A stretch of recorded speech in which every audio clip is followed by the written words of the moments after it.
Hello everyone and welcome to another Elliott Wave Forecast video day. My name is Eric. Today is the 7th of November around 4 p.m. New York time. And here we go guys with another video. And in today's video we're going to take a look at what is next for the SPY.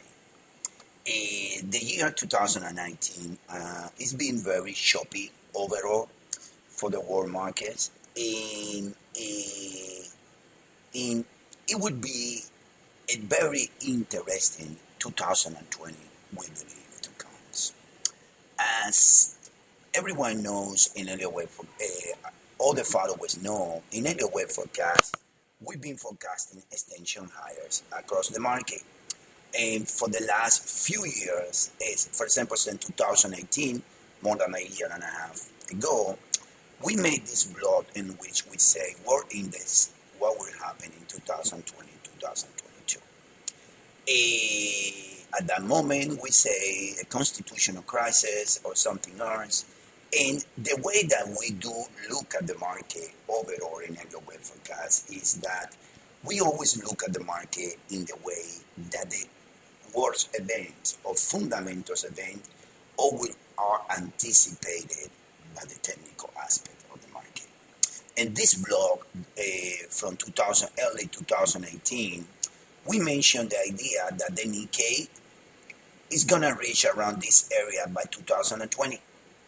We mentioned the idea that the Nikkei should be seeing a sequence that we're going to explain in ahead of seven swing, but sometimes in 2020 here, in which the time will align in price and the time will align, the index will align in price with the blue box and in red right here in times. It's very technical overall. I mean, I do always believe in that, and I recommend you guys to read this blog about world indices, what will happen in 2020, 2022. We always knew that the indices, they're going to remain supported onto the 2020 minimum into the summer of 2020. Now, this is the monthly chart of the SPY that we've been showing for the last few months, and the monthly chart is bullish, right? Based in Elliott Wave, there are 5 weights from the 2009 super cycle. 1, 2, 3, 4, 5. That makes a 5. 3 in red, 4 and a 5 now. And this is a monthly chart, like I say, very technical. And from zero, I mean, honestly, we don't get back. Like I've seen charts of the S&P for 1700s, 1800s. I don't buy that because technically,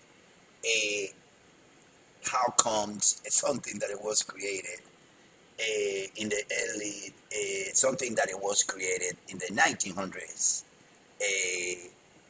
something that it was created in the 1900s, how comes it's going to be having charts from early, right? And look at the magnitude of this correction, right? And this blue line is the zero line. So technically, right there, I would say, for me, it's hard. For me, it's hard to incorporate some more data back from the early 1900. For me, it's hard to incorporate that much data. So we standing with the idea that the correction that started in 2000 and it reached ended in 2009. It was the grand super cycle correction at that time. It was the grand super cycle correction at that time, and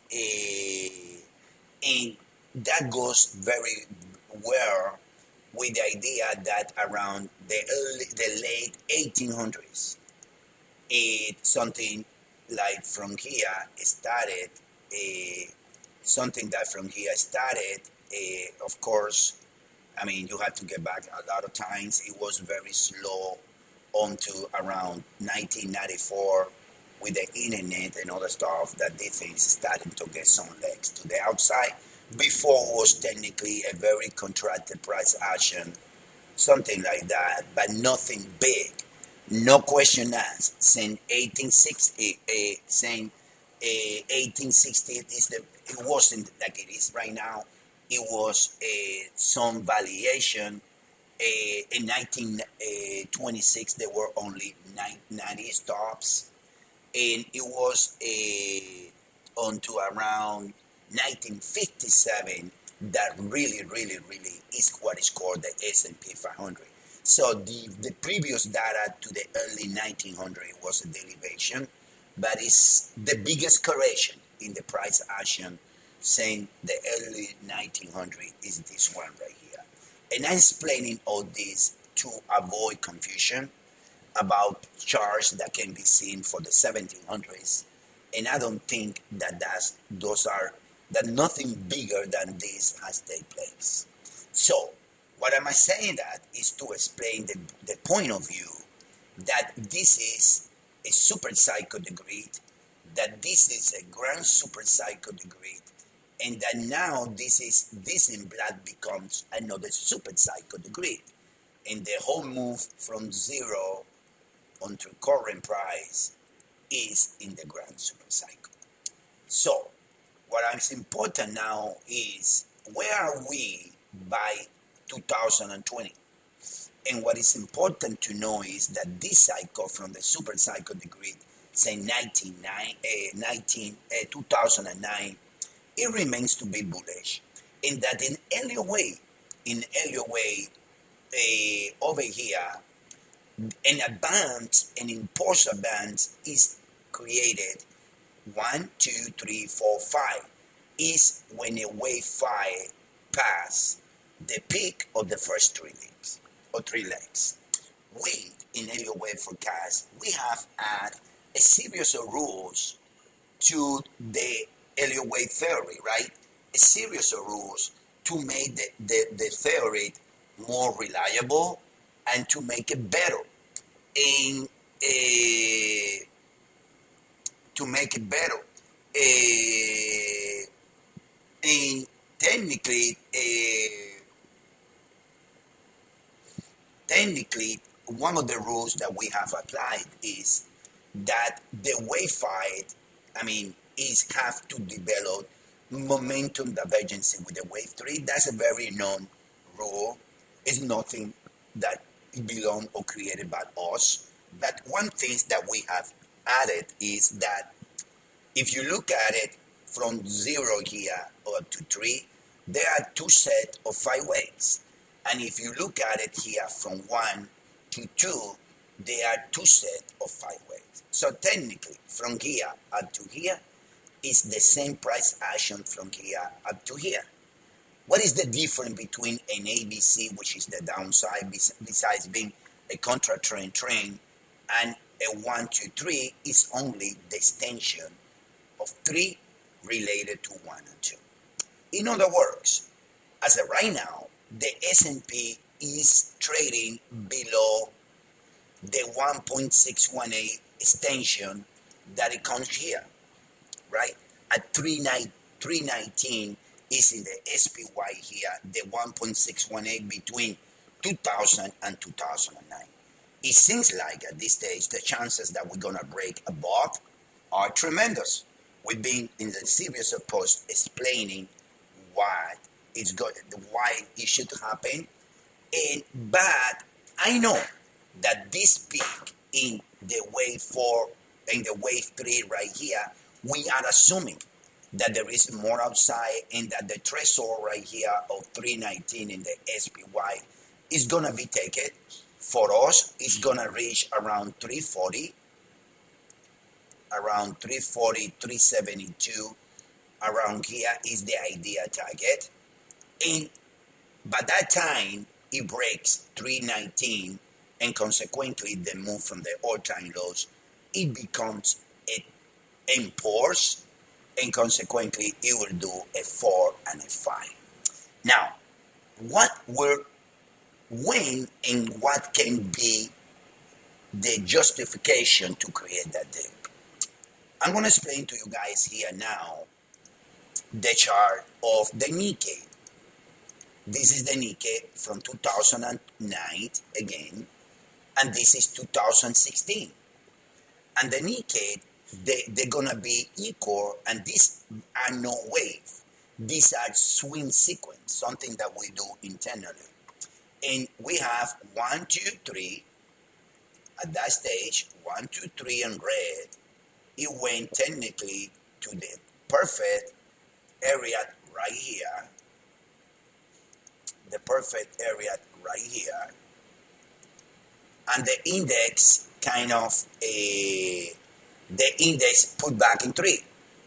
Now the next area in price for the Nikkei is around 28,900, right? But you can say that in price, these two legs in black, they're going to become equal at 28,900. Now, if we measuring in time the fifth swing, it took 32 months right there.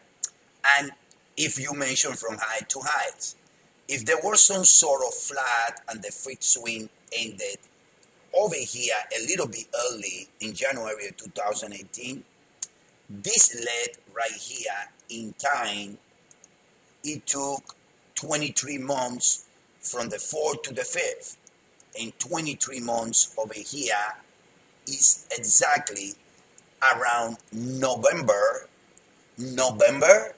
think about it, November of 2020.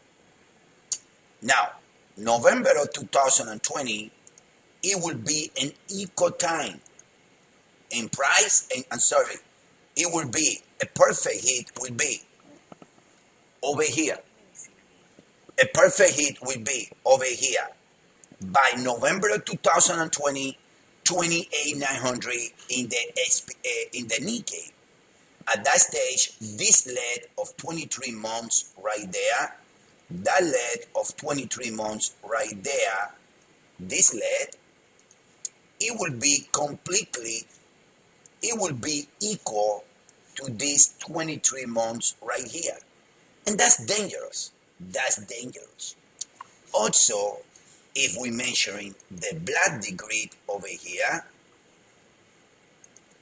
if we're measuring the black degree over here, it took 75 months from 0 to 1.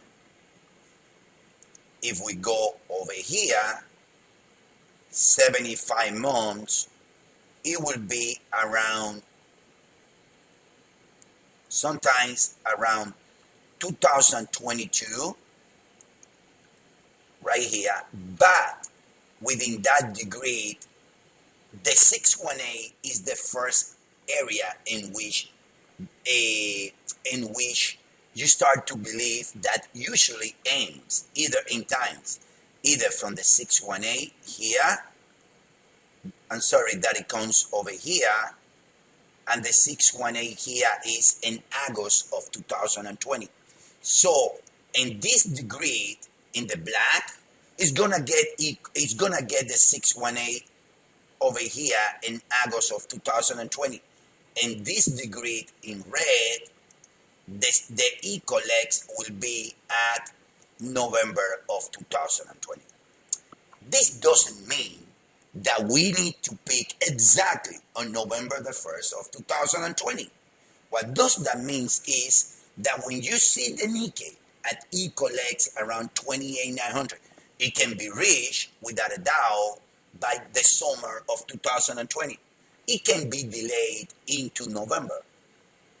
And when you see that the SPY is about to take 3119, but which is gonna make 1, 2, 3 in blue, and when you see at the RSI and you see these are Montrese RSI, and you're starting to see this momentum divergency, something is gonna happen in 2020 to justify the idea that they're gonna be the biggest putbacks in 2009. We believe, and we write in the blog, that in November of 2020, what a coincidence. We in the US, we're gonna have a presidential election right here, right? And what a coincidence that they're gonna be equal in price and times from 2016. Very interesting. I don't know. Like I say, if you get back to 2016, everyone was saying that if President Trump was elected, the market is going to crash. Everyone say that if Hillary was elected, the market is going to rally. And guess what? It was completely inverse to what the fundamental traders they were saying. It was completely inverse. On the other hand, at that stage, in Elliott Wave Forecast, we knew that the market is going to rally no matter who was elected. This is the chart of October 31st, 2016, of the Dow Jones, calling the dip and the beginning of the wave 3 higher. Exactly what it took place. That was technically in the SPY. We were at that stage over here, and we were calling the wave 3 to take place. Look at the chart. So the chart is proving that we do not follow fundamentals, but we know that the reason that the market rallied, it was because it reached that blue box right here, and the wave 3 within the super cycle here, the wave 3 extension from here into this wave 5, it was about to happen. So that's why you see the blue color here. So technically now we know, because of the areas that we're gonna be trading, and the technical analysis showing the SPY with the tremendous momentum divergency in the monthly chart that being labeled 1, 2, 3, 4, 5, and looking at the Nikkei right here, in which the time is gonna be reached at 28,900 by the time that the SPY ends the cycle, and the time is gonna be around the summer of 2022, around November. And when we do overlay here the SPY and the S&P, I know that, and you see that it's technically the same trade, it's easy to foresee that the market is setting himself out for a putback in 2020. I don't know what's going to happen, who's going to be elected or re-elected in the U.S. election.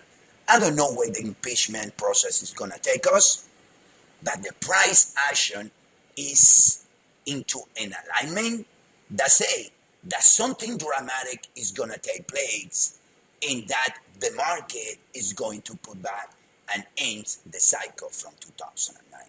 This is a very technical way to see the market.